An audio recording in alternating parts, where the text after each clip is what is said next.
رہ گیا تلقین غزالی نہ رہے، مسجد مرثیہ ہاں ہے کہ نمازی نہ رہے، یعنی صاحب اوصاف وہ حجازی نہ رہے۔ وہ اللہ کے گھر تو ویران ہے یار، آنے والوں کو عزت دو۔ وہ بھی بیچارہ کہتا ہے کہ نہ جاؤں تو کہاں جاؤں، نہ پائے ماندن نہ جائے رفتن، نہ پرانے دوست جان چھوڑتے ہیں، وہ بھی ذلیل کرتے ہیں، مسجد میں آتے تو مسجد کے نمازی بھی رسوا کرتے ہیں۔ اگر یہ رویے نمازیوں کو ہوئے نا تو اس خاتون کو نہیں بھولنا جس کا میں نے آغاز میں نام لیا تھا۔ اللہ منہ پہ مارے گا نمازیں۔ جس فرمایا کہ کسی کو شرمندہ، یار یہ اللہ کی عادت ہے، جو سچے دل سے معافی مانگتا نا، ہاتھ جوڑ کے کہتا ہے یا اللہ آج کے بعد گناہ نہیں کروں گا، اللہ اس کے گناہ کو لوح محفوظ سے مٹا دیتا ہے۔ ایک جوان نے 20 سال اللہ کی عبادت کی، پھر 20 سال اس کے حکموں کو توڑا، 40 سال عمر ہوئی، آئینے کے سامنے کھڑا ہوا، داڑھی میں کچھ سفید بال نظر آئے تو رونے لگا۔ یہ جو داڑھیوں میں سفید بال آتے ہیں یہ موت کی نشانی ہے۔ یادداشت جب کمزور ہونا شروع ہو جائے جان لو کہ موت قریب قریب ہے۔ یہ اٹھتے جنازے، یہ پھیلی قبریں، صرف بچھے ہوئے صفے ماتم، یہ سب موت کی نشانیاں ہیں۔ حضرت عمر رضی اللہ تعالیٰ عنہ نے ملازم رکھا تھا۔ یار ہم ملازم رکھتے ہیں کھیتی باڑی کے لیے، چوکیداری کے لیے۔ جو 23 لاکھ مربع میل کا حاکم ہے، انہوں نے ملازم کس لیے رکھا کہ رات کو آؤں گا تو میرے پاؤں دبانے؟ نہیں صاحب، انہوں نے ملازم اس لیے رکھا تھا کہ تو نے آ کے مجھے موت یاد کروانی ہے، اور اس کی ماہانہ تنخواہ دیتے تھے۔ ایک دفعہ وہ آیا تو آپ نے جو اس کا بنتا تھا اس کی ہتھیلی پہ رکھا، کہا آج کے بعد نہیں آنا۔ اس نے کہا حضرت میرے آنے میں کوئی سستی ہوئی ہے یا پھر موت کا کھٹکا جاتا رہا ہے؟ کہا نہ تیرے آنے میں کوتاہی اور نہ ہی موت کا کھٹکا گیا۔ تو پھر کہا چھٹی کیوں دی؟ حضرت عمر داڑھی پکڑتے ہیں اور اس میں سے ایک سفید بال کو الگ کرتے ہیں، فرمایا بیلیا ہون اے ہی چین نہیں لین دینا۔ یہ جو داڑھیوں میں سفید بال آتے ہیں یہ موت کی نشانی ہے۔ لیکن ہم نے ایسے لوگ بھی دیکھے قبر میں ٹانگیں ہوتی ہیں، عملے بس سے بعد پھر بھی نہیں آتے۔ وہ میاں صاحب کہتے ہیں ہڈیاں کھڑکن گوٹے کمبن، اڑ گیا لک تیرا، ہجے بھی بدیوں باز نہ آیا، جیو مرد لیرا۔ قبر میں ٹانگیں ہوتی ہیں، عملے بس سے پھر بھی باز نہیں آتے۔ خیر اس جوان نے اللہ سے کہا مالک 40 سال عمر ہوئی، داڑھی میں سفید بال دیکھے تو رونے لگا اور کہتا مالک 20 سال ہو گئے تیری نافرمانیوں میں گزرتے، تیری دہلیز سے دور چلا گیا تھا۔ کہتا ہے اگر اللہ میں لوٹ آؤں تو میرے ساتھ سلوک کیا کرے گا؟ ہاتف سے آواز آئی تو نے 20 سال میری فرما برداری کی، میں نے تیری عبادت کو قبول کیا، پھر 20 سال میری چوکھٹ سے دور چلا گیا، میرے حکموں کو توڑا، مجھے ناراض کیا، میں نے تمہیں مہلت دی، تیرا انتظار کیا، آج 40 سال کا تو ہو گیا ہے، ندامت کے اتھرو لایا ہے، تیرا رب بڑا رحیم ہے، تیرا رب بڑا کریم ہے، میں نے تیرے ماضی کے سارے گناہ معاف فرما دیے۔ وہ تو معاف کر کے راضی ہوتا ہے۔ سری سکتی فرما دے میں گزر رہا تھا تو میں نے سر راہ ایک چاند سا چہرہ گندی نالی میں شراب کے نشے میں دھت دیکھا، زبان سے اللہ اللہ کہہ رہا تھا۔ گناہ سے نفرت ہونی چاہیے، گناہ گار سے نہیں۔ گناہ گار کو فرما دے میں نے اٹھایا اور اس کا چہرہ دھویا اور اس کے کان میں صرف اتنا کہا او بندے خدا، ناپاک منہ سے اس پاک ذات کا نام لے رہے ہو۔ ہوش آیا تو لوگوں نے بتایا کہ سری سکتی مہربان ہوئے تھے، تیرا گندا چہرہ پانی سے دھو کے چلے گئے۔ یہ بات من میں اتر گئی۔ سری سکتی فرماتے میں نماز تہجد کے لیے مسجد میں گیا، میری آنکھیں کیا دیکھتی، کل جو شراب کے نشے میں گندی نالی میں پڑا تھا آج وہ مجھ سے پہلے مصلی پہ کھڑا ہے۔ فرماتے میں بڑا حیران ہوا اور اللہ سے کہا مالک یہ تو بہت بڑا شرابی تھا۔ ہاتف سے آواز آئی سری سکتی تو نے ہماری خاطر اس کا منہ دھویا، ہم نے تیری خاطر اس کا دل دھو دیا۔ علامہ سعدی شارح مسلم مفسر قرآن ایک بوڑھے کا تذکرہ کرتے ہیں، آپ فرماتے ہیں وہ ہر سال حج کے لیے جاتا تھا۔ ایک دفعہ کسی نوجوان کو ساتھ جانے کا اتفاق ہوا، اللہ کے گھر میں پہنچے، بوڑھے نے لبیک کہا تو ہاتف سے آواز آتی ہے لا لبیک، بوڑھے تیرا کوئی حج نہیں۔ عبداللہ ابن مبارک ایک بہت بڑے محدث گزرے ہیں، طواف کعبہ کر رہے ہیں، لبیک کہا تو وہیں گر گئے، بے ہوش ہو گئے۔ لوگوں نے منہ پہ آب زمزم چھڑکا، ہوش آیا، سوال کیا حضرت اچانک سے کیفیت بدلی؟ تو آپ فرماتے جب میں نے لبیک کہا تو ڈر لگا کہ کہیں لا لبیک کی آواز نہ آ جائے۔ علامہ سعدی فرماتے ایک شخص اللہ کے گھر میں سنگریزوں پہ سر رکھ کے رو رہا تھا اور کہتے اللہ مجھے قیامت کو اندھا اٹھانا، مجھے اپنے بندوں کے سامنے رسوا نہ کرنا۔ یہ درد میں ڈوبی ہوئی آواز کسی گناہگار کی تھی، کسی اوگنہار کی تھی؟ یار کوئی میرے جیسا نکما ناتواں کندھوں پہ گناہوں کا بوجھ اٹھا کے 7 سمندر پار کیا ہو، کیے ہوئے جرم یاد آئے تو رونے لگا؟ سعدی کہتے ہیں گدھا اگر عاجزی کرے تو اس کی عاجزی نہیں ہوتی، عادت ہوتی ہے۔ میں اگر وہاں جا کے رو کے کہوں تو بات سمجھ میں آتی ہے، دامن لٹھڑا ہوا ہے، لیکن صاحب جو اللہ کے گھر میں بار بار رو رو کے کہتا ہے اللہ اندھا اٹھانا، شرمندہ نہ کرنا، وہ بڑا قداور انسان تھا۔ آگے بڑھ کر دیکھا گیا تو وہ وقت کا شیخ عبد القادر جیلانی تھا۔ والذین یبیتون لربہم سجدا وقیاما، یہ وہ جوان ہے جس کی راتیں کبھی سجدے میں تو کبھی قیام میں گزرتی ہیں۔ یہ وہ جوان ہے جس نے 40 سال عشاء کے وضو سے فجر کی نماز پڑھی ہے، 15 سال کا وظیفہ ہے صاحب، ہر شب میں 1 مرتبہ قرآن مجید کی تلاوت کرتا ہے۔ اتنے قداور لوگ اللہ کے گھر میں کس حالت میں پائے گے؟ اب سوال ہے آپ سے، ہم بھی حج عمرہ کے لیے جاتے ہیں، کیا ہماری حالت ایسی ہوتی جس طرح شیخ عبد القادر جیلانی کی تھی؟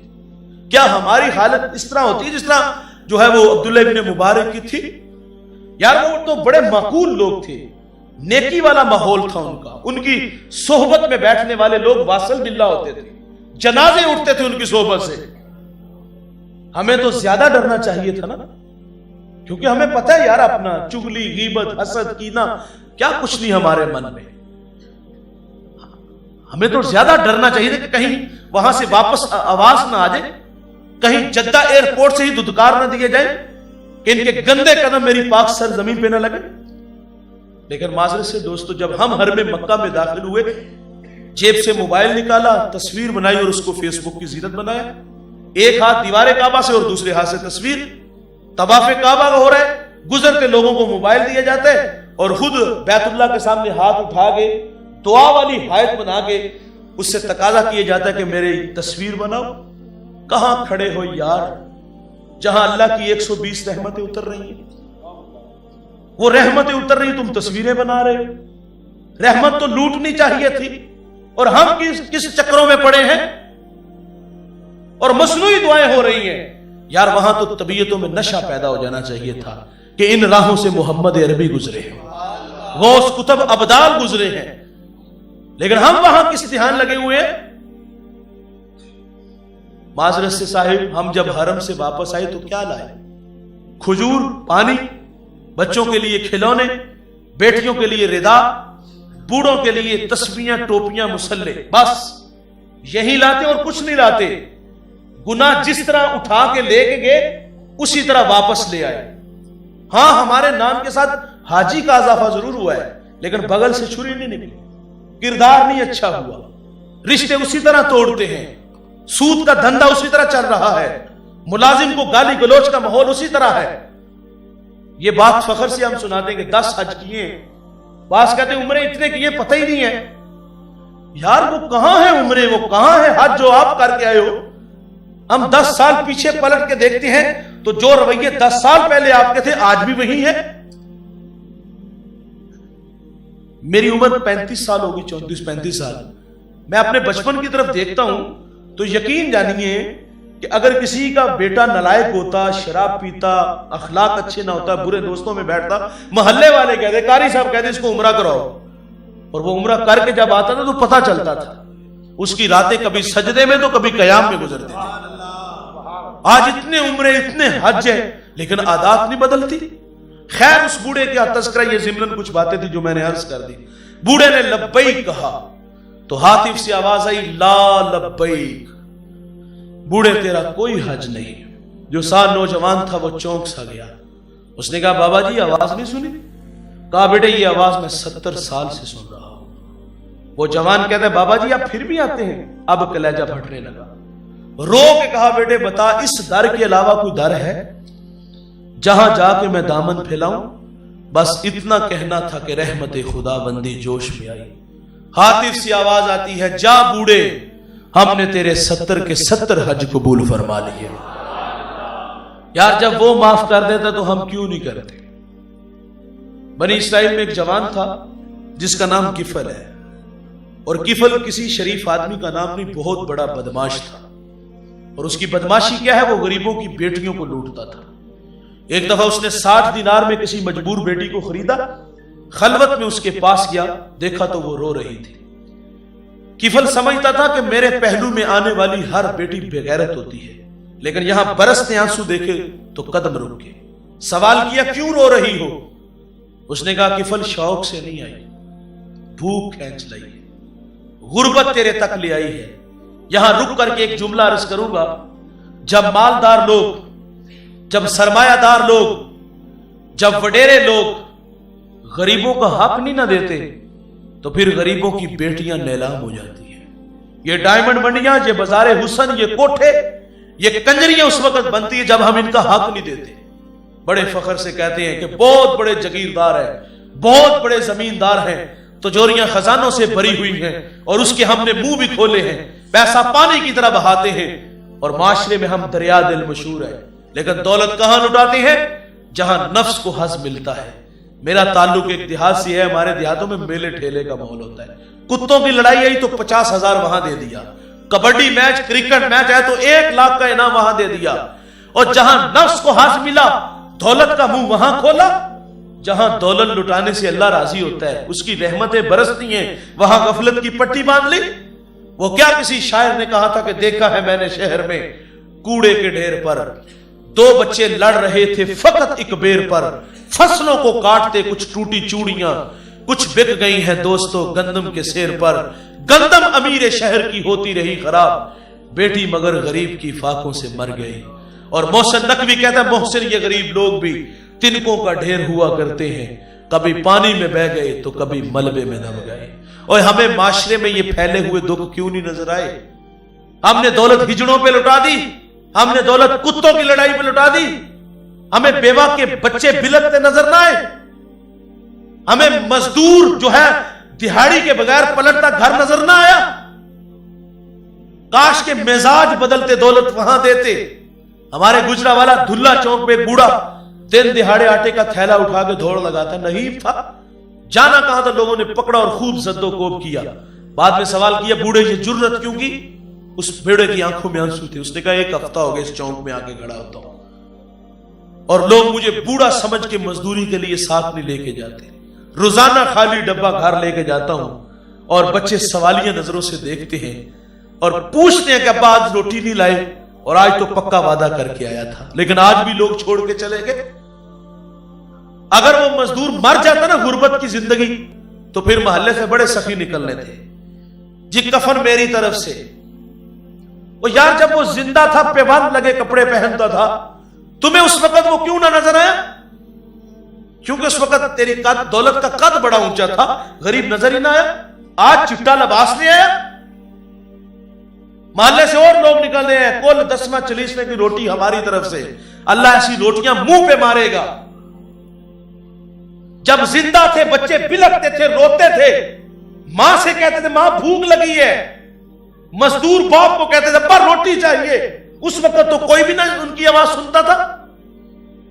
آج کل 10واں 40ویں کی روٹیاں لے آئے، نہیں چاہیے رب کو ایسی روٹیاں۔ آپ مر جانے تو یار ان لوگوں کو بھوک کی موت ہی، ان کا اللہ وارث ہے۔ زندوں کی قدر جانو میرے بھائی، زندوں کو عزت دینا جانو، مرنے کے بعد روٹیاں لانے کا کیا فائدہ؟ جب ضرورت تھی تو اس وقت تو روٹی دی نا۔ خیر بات لمبی ہو جائے گی۔ اس بیٹی نے کفل کو یہ کہا کہ مجھے بھوک تیرے تک لے آئی ہے، یہ ایک جملہ کفل کی ہدایت کا سبب بنا۔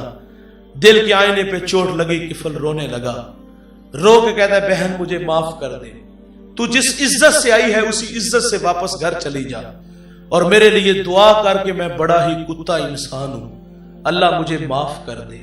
وہ بیٹی گھر چلی گئی، ادھر تقدیر کا قلم چل گیا۔ اسی رات کفل کو موت آ گئی۔ صبح ہوئی تو زمانے نے کفل کی دیوار پہ یہ لکھا ہوا پڑا تھا کہ اللہ نے کفل کو معاف کر دیا ہے۔